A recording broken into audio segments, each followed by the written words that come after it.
YouTube, what's going on? This preaching. I'm here in I don't know if y'all can see those mountains and stuff. I'm up here in right outside of Salt Lake City, Utah. I took a load from Chicago to Salt Lake City, Utah, and I picked up a load from Salt Lake City, Utah, taking it down to South Carolina. So one of my family members and about 3 of my other friends was asking me. Most recently was one of my family members, but last week I had 3 of my friends. They was asking me, to be honest with them, is it a good time to get inside of trucking on the box truck side and on the semi truck side, right? Y'all gotta excuse me for holding my head wrong. I still got some neck issues and stuff going on. And I told all of them, well, that all depends on what you're trying to do. A lot of people, you want to get your own truck. In most places, that means you have to start your own business. But most people never ran the business before.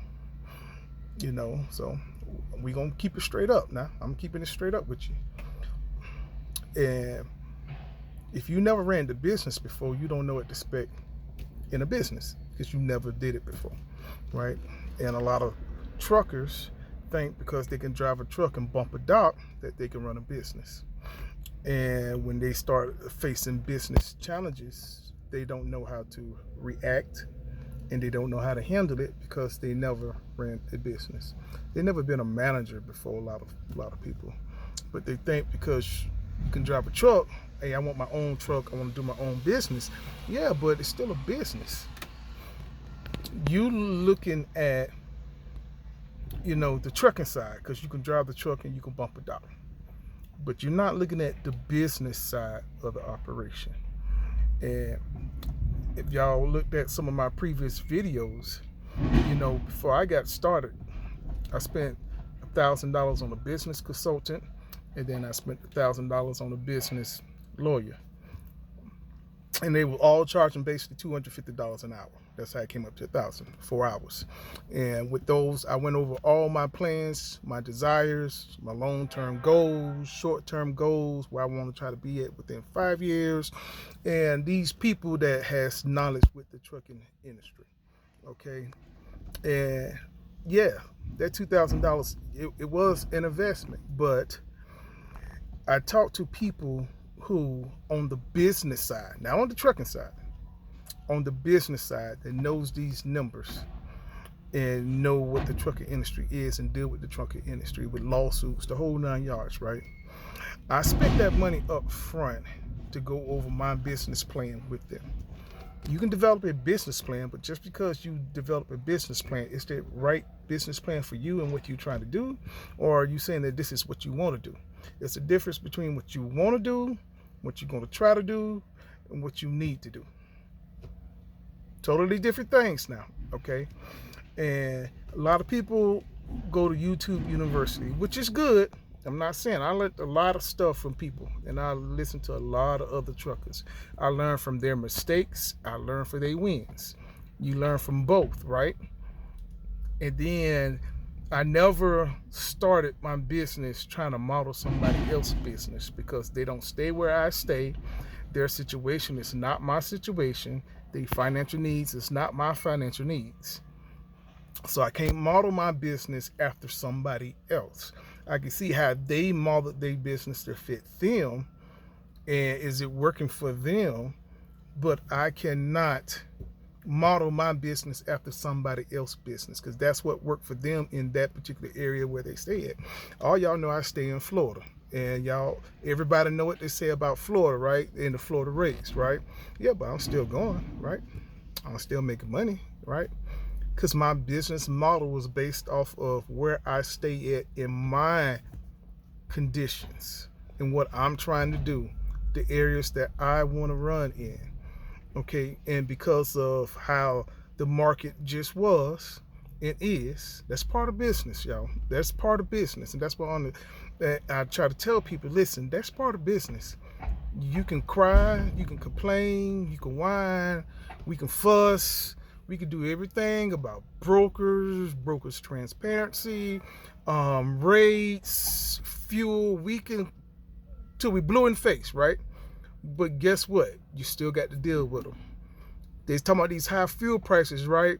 But I still see people flying past me, and here I am, I'm just doing 68. Okay, when fuel was better, I was riding too now. I was riding 71, 72, 70, but when fuel gets high, you got to slow down. It's just what it is. You want to save on fuel, you got to slow down to save on fuel. That's part of business. And so if you're not ready to handle the business side of things, then I tell people, no, it's not a good time for you to get inside because you're not ready to handle the business side.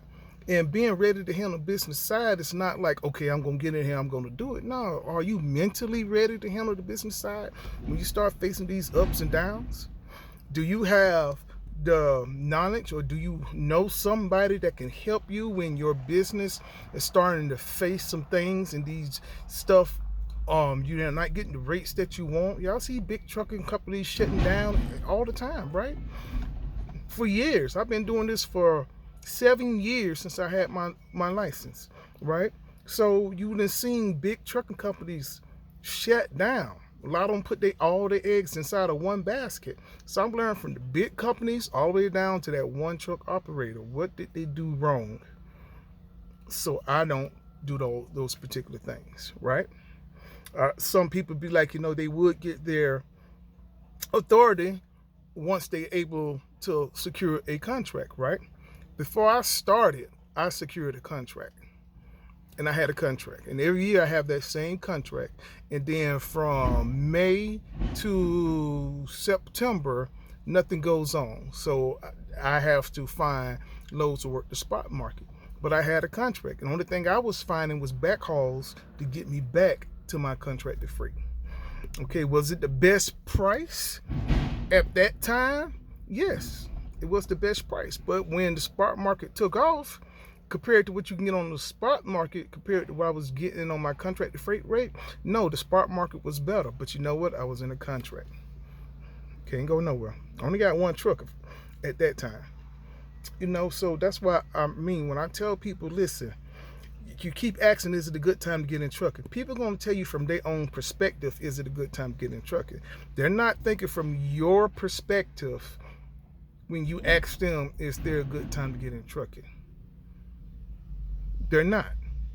Because they're thinking about them, their lifestyle, the money that they need, the truck that they have.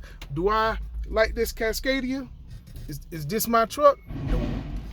I don't like it, but you know what? It's a business decision. And I'm getting like 9.2 miles a gallon off of this truck. It's not the best truck that I would like to be out here on the road on. It's not.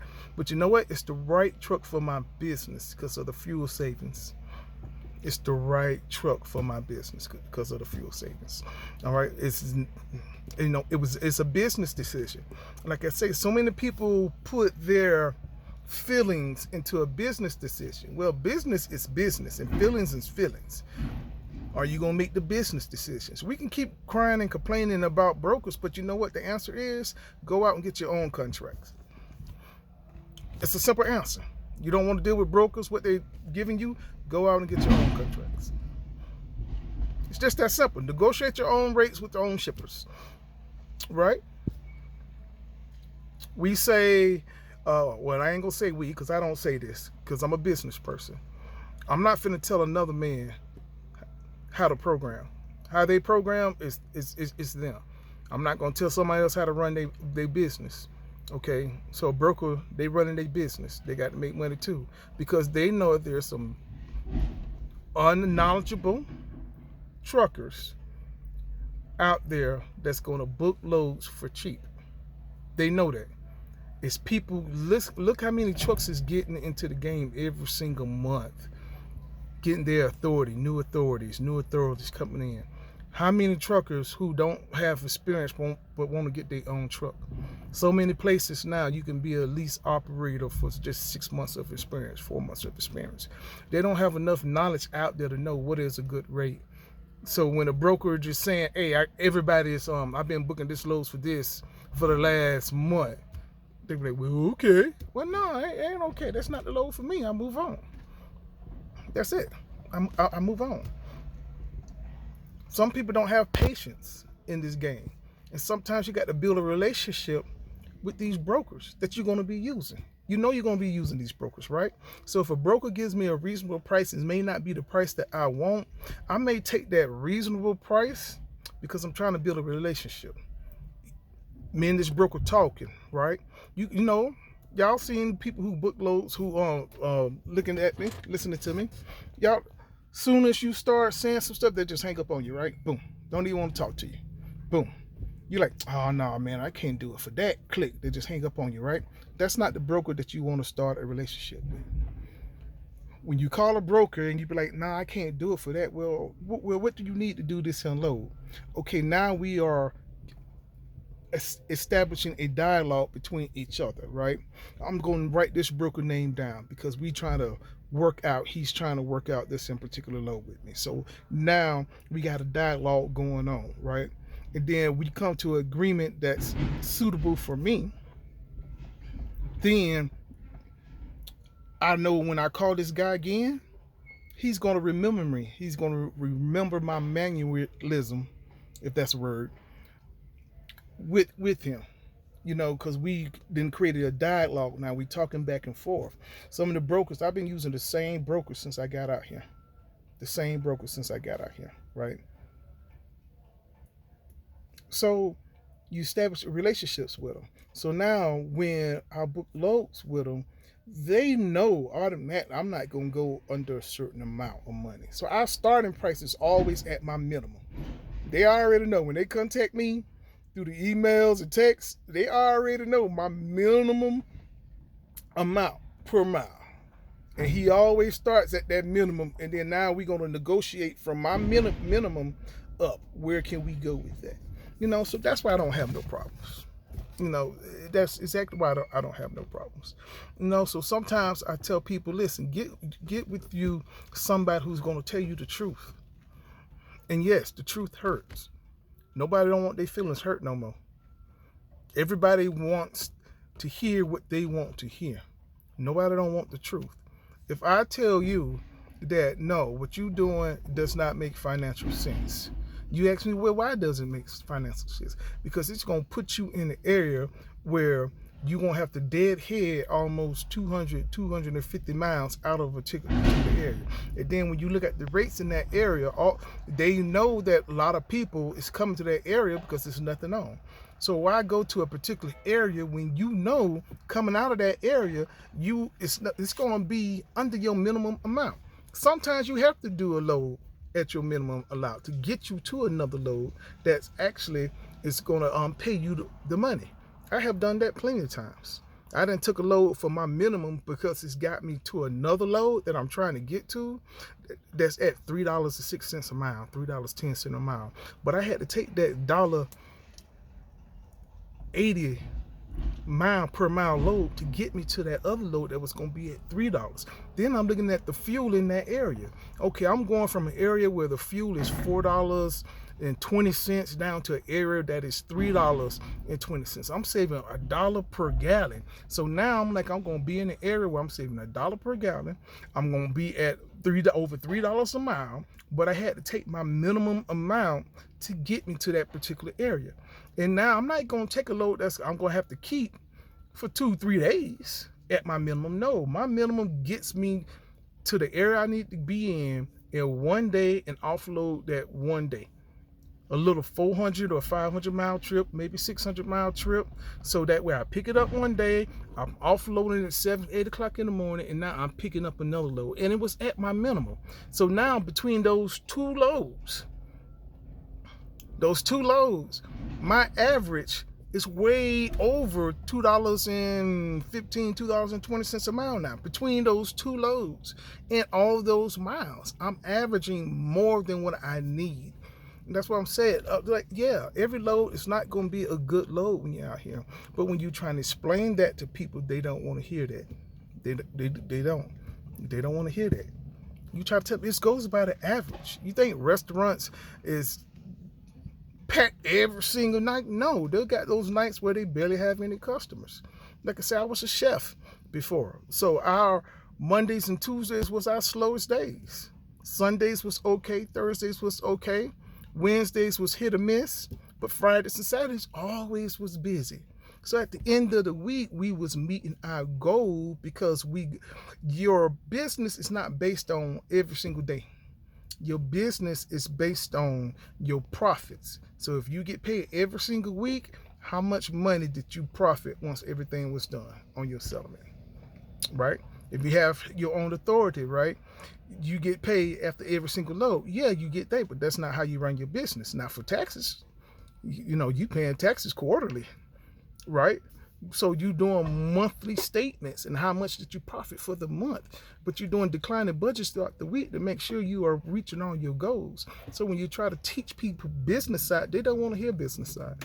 They want the easy, quick way. Oh no, try to make sure all your loads is at least $2.10, $2.15 a mile. No, don't take this load because they're only paying this. Yeah, but what is the next load gonna pay that you're gonna get? What's going to be your average? What is your plan for the week? Where are you trying to go? What is going to be your running area for the week? Or are you just going to be shooting every day? I want to look at the load and whatever the load board take me, that's what the load board take me. What is your plan? Where are you going? I knew with this, I had to go to Chicago to get some work done on my truck because it's free, taking it to the shop and everything like that. So I know I had to get up to Chicago from Florida. So that's what I did, right? So then from Chicago, I found this load to go out to Salt Lake City, Utah. But before I booked this load, I made sure I can get out of Salt Lake City, Utah, and limit my deadhead miles. From one stop to another stop was 34 miles. From my receiver to the shipper was 34 miles, right? So between these two loads that I'm going to have for the week, all right, I'm ending this week with $6,200 bucks. So when I look at stuff like that, that's why I do stuff in whole. How much am I going to do for the end of the week?